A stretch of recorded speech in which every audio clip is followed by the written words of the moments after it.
On his way home from work on the subway, Shohei suddenly feels life has no meaning. He's only 41. He's been married to his wife for 13 years, and they have a daughter who just started middle school. The family owns a car and recently bought a house with a garden on a loan. At work, he's the head of the finance department, a man who seems successful in everyone's eyes. But as the same routine repeats day after day, he realizes all he does is work, eat, and sleep. He's lost all passion for his dull life and feels no interest in anything around him. He's become just another boring middle-aged man. Shohei's life isn't happy, and he can see exactly how dull it will be. But one day, while riding the train home, he spots a woman standing by the dance studio window near the tracks. She's young, beautiful, and elegant, with a quiet sadness in her expression. Shohei is drawn to her. He keeps staring until the train enters the tunnel, and he can no longer see her. Meeting a woman like her is just a random moment in life. Soon, everything goes back to being boring and ordinary.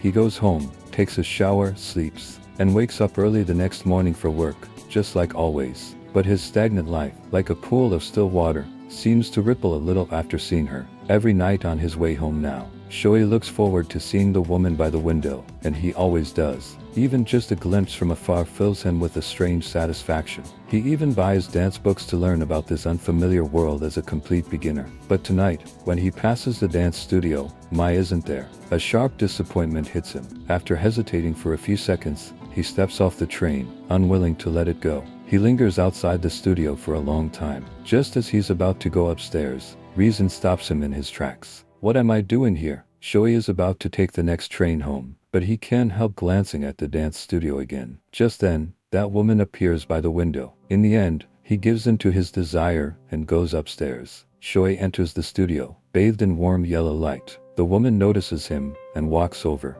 "My name is Mai," she says, asking why he's there. A little nervous, he tells her he wants to learn to dance. Since private lessons are too expensive, Shohei pays 2,000 yen to join a group class. After signing up, he stops by a dancewear shop and spends over 10,000 yen on a pair of dance shoes. The next day after work, Shohei heads to the studio for his first lesson. Shohei looks forward to Mai teaching him personally, but he's disappointed to find out she only offers private one-on-one lessons. Instead, Tamako, an older instructor, is assigned to teach him. Tamako starts with basic dance theory, but Shohei can't focus. He keeps stealing glances at Mai, thinking he should have paid extra for private lessons. When Tamako moves on to basic steps, Shohei struggles. He's never danced before. By the end of class, he's exhausted. During the break, Tuoko, a student, strikes up a conversation. "Most male students here signed up just for Mai," she says, but Mai isn't the type to fool around, and she never gives male students a chance to get closer. That's why many of them quit halfway. "I bet you won't last long either," Tuoko says, seeing right through Shohei's intentions. He can only respond with awkward silence. Even though his motives are exposed, Shohei keeps going to the dance class every week. He still learns the basics from Tamako,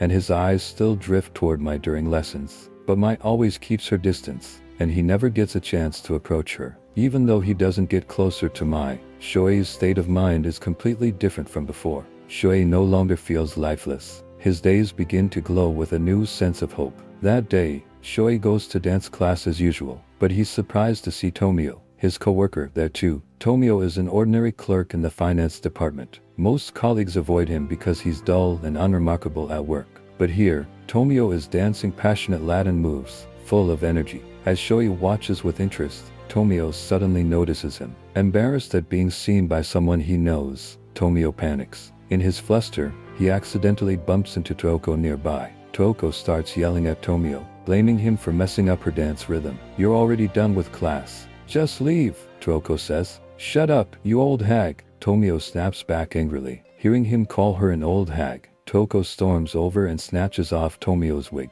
Later, Shohei and Tomio go out to eat. Tomio says he's been practicing dance in secret for 5 years. "As an older single man," Tomio says, "people assume I'm only here for the beautiful teacher, but I really love dancing. When my body moves with the music, I feel genuinely happy. At work, everyone looks down on me, but when I put on my wig and dance, I feel this amazing confidence," Tomio says. "I also compete in amateur dance contests. Now I'm rated as a level 3 amateur dancer by the Dance Association." Shohei watches his colleague light up as he talks about dancing, seeing a completely different side of him outside work. By the end of their chat, they both agree, no one at the office can know they're taking dance lessons. That weekend, Tomio takes Shoei to a dance party. Soon, someone their age asks Shoei to dance. But as a beginner, he keeps making mistakes and accidentally steps on his partner's foot.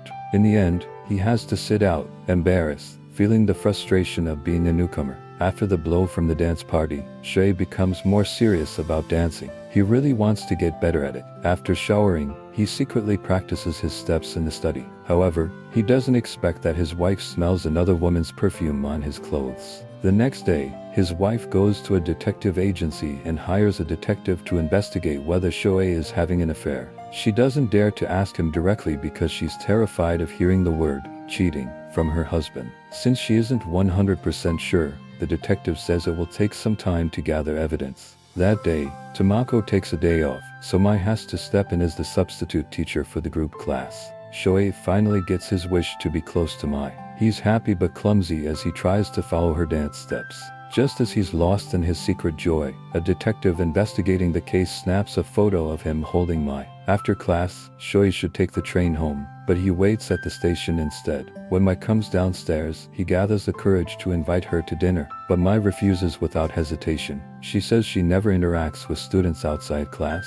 Mai says, "Let me be honest. I hate it when students come to dance class with the wrong intentions. I take dancing very seriously. This isn't a dance hall. Don't think of dancing as something vulgar," Mai says. After being rejected by Mai, Shoei starts to think about quitting, but when he sees people practicing in the classroom, he can't help but go back. He clears his mind and focuses on learning the rhythm and steps from Tamako. At work, he unconsciously practices his moves. On the bus, his feet tap to the beat in his head. Every weekend, he eagerly joins dance parties. On nights without class, he practices alone under the bridge. Slowly, he truly enters the world of dance and begins to feel its magic. After each class, while waiting for the bus, Shoei practices his dance moves without caring who's watching. His efforts on the platform happen to catch Mai's attention as she glances out the window. Over time, Shoei unconsciously incorporates dance moves into his everyday actions. During a casual chat, Tomio tells him, "Dancing is addictive.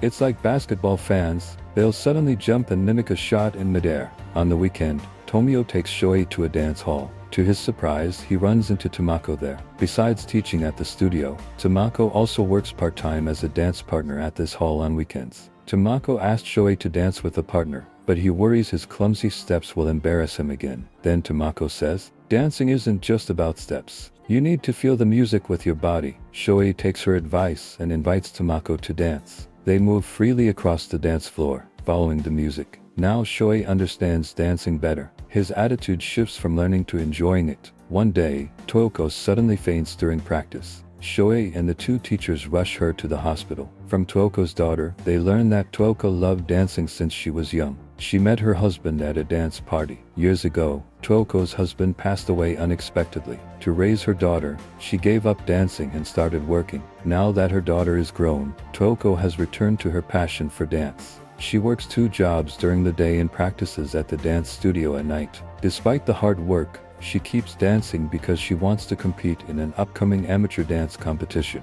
Dancing still brings her joy. It seems to be her only happiness and emotional support these days. But her former dance partner refuses to team up with her, saying she's too old and overweight. She wants to compete but can't find a willing partner. On the way back, Tamako asks Shoei if he'd be Toyoko's new dance partner. Shoei says he's not good enough to compete. Teacher Tamako offers him a free extra lesson and convinces Mai to join her in giving Shoei special training. Later, Shoei and Toyoko become partners and start practicing to build their rapport. Mai trains Shoei with a professional dancer's attitude. She scolds him harshly when he makes mistakes but praises him sincerely when he improves. During training, Shoei and Mai have a lot of physical contact. But unlike before when he admired her, Shoei doesn't have any impure thoughts. Right now, he cares more about improving his dance skills. As he gets better, Shoei looks forward to every tomorrow, eager to go to the dance studio early in the evening. Even when he runs into Tomio at the office restroom, he pulls him in to practice as his partner.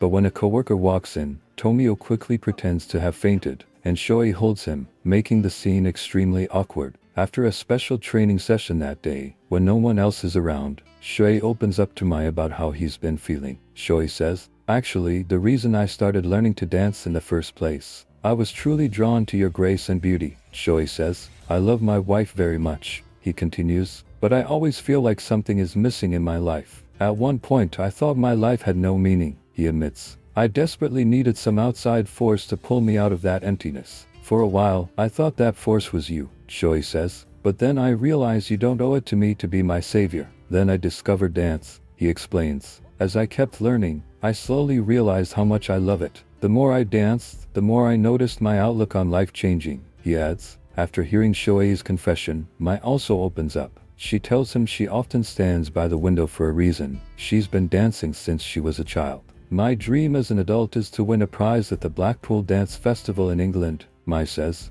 2 years ago, I went to Blackpool to compete, she continues. But in the semi-finals, another competitor knocked me down. At the time, I blamed my partner for not protecting me. After the fight, we ended our partnership. Then I returned to Japan to find a new top-level partner, Mai says. But my father ordered me to stop competing for a while. He made me teach at his dance studio. I hated it, teaching a bunch of middle-aged and older students. So during that time, I often stood by the window, half-hearted and avoiding my responsibilities. I keep thinking about returning to the international stage to compete and win awards, Mai says. But while teaching you all to prepare for competitions, I slowly understand why my father wanted me to stay here. Watching you dance with such passion and dedication, I realize I never truly loved dancing before, she continues. I always danced just for achievements. I never took the time to feel the joy dancing brings. Sometime later, the detective finishes the investigation. He hands Shoei's wife photos of him dancing in various places. With years of experience, the detective says Shoei isn't having an affair. He just suddenly developed a passion for dancing.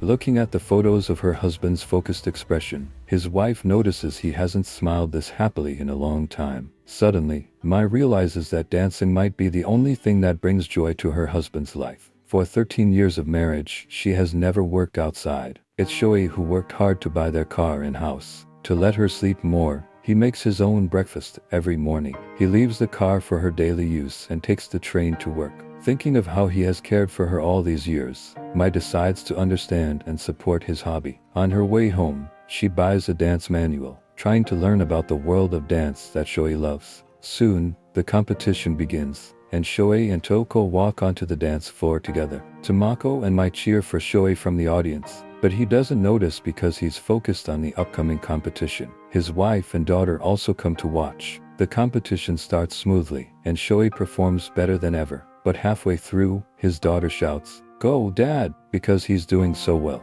The sudden shout distracts him. In his panic, he spots his wife and daughter in the crowd. His dancing stops. Then another dancer bumps into him hard. He tries to steady himself but accidentally steps on Toko's skirt in the confusion. Her dress slips off, and she leaves quickly, embarrassed and upset. Shoei's first competition ends in dramatic failure. His wife admits she already knew about his dancing. She feels a bit resentful because Shoei has been so obsessed with lessons that he skips dinner at home. The failure hits Shoei hard. He tells his wife he won't dance anymore. That whole experience was just a pipe dream, he says. That world was never meant for someone like me. After that, Shoei stops going to the dance studio. His life goes back to just work and family. Shoei feels hopeless and accepts his dull routine, going back to his repetitive life between home and work. But soon, on the weekend, Tomio and Toko suddenly visit him and bring a letter from Mai. The letter says Mai will hold a farewell dance party next Friday before leaving for the UK to return to international competitions. She invites Shoei to see her off, but he avoids the idea and doesn't want to go. His wife urges him to attend the party, but he brushes it off, saying he doesn't feel like going. Then his wife tells him, "Instead of seeing you so down, I'd rather watch you dance happily. Besides, you can teach me to dance." Shoei says, "Actually, I'm just as interested in dancing as you are," his wife replies. Their conversation catches their daughter's attention. "Dad, you should teach Mom right now," the daughter says. She then pulls her parents outside. With their daughter urging them, Shoei takes his wife's hand and starts teaching her. He explains the basic steps carefully, patiently showing her how to move with a partner. As they dance, Shoei suddenly realizes something. Since entering middle age, he's barely shared any meaningful moments with his wife. Lately, he's been so absorbed in learning dance that he forgot. Every night, she waits for him with a warm meal ready. He says, "I'm sorry for making you feel lonely." Then he patiently starts teaching his wife to dance. The close contact seems to ease the tension between them. Dancing is a magical activity. It brings people closer, heart to heart. Time jumps to Friday evening of the second week. After work, Shoei wanders alone outside for a long time. Late at night, as the train passes the dance studio, he instinctively glances toward it. But this time, he notices new words written on the studio window. "Shoei, let's dance." It's Mai's final invitation to him. Meanwhile, inside the dance hall, the farewell dance party for Mai is almost over. Throughout the evening, Mai keeps glancing at the door, but Shoei, whom she invited, never shows up. When it's time for Mai to choose a partner for the final dance, the spotlight sweeps across the crowd, but the person she's waiting for still isn't there. Just as Mai starts to feel disappointed, Shoei rushes in and appears at the entrance. Seeing him, Mai's lips curve into a faint smile. She walks over slowly and asks him to dance. This is the 1996 film Shall We Dance? A story about how middle-aged people navigate their midlife struggles. The confusion Shoei faces is something many people outside the movie are either going through or will experience someday. By middle age, people have already walked half of life's journey. At this stage, they often lose their joy in living. The curiosity and passion of youth fade away, yet their experience and wisdom haven't reached the level where they can follow their hearts freely. For middle-aged men and women, the burdens pile up: family responsibilities, the exhausting task of raising children, cracks in their marriages, and the unstoppable aging of their looks. Their inner worlds become shockingly barren and withered. These harsh realities weigh them down, bending their backs. So they have no choice but to keep their heads down and hurry forward through life. Many people who keep their heads down and push forward don't notice it. Their expressions stay tense, their thoughts grow cloudier, and life becomes dull. They start to feel like the rest of their days hold no hope or meaning. But this film shows us that if we lose our passion for life, we should find something to care about, a hobby or a purpose. No matter how hard life gets or how mundane our daily routines are, we must still seek what truly matters to us. It could be a simple hobby within our reach or a life goal we're willing to give everything for. And in the process of chasing what matters, we can always find joy in life, and we will eventually discover how to enjoy it.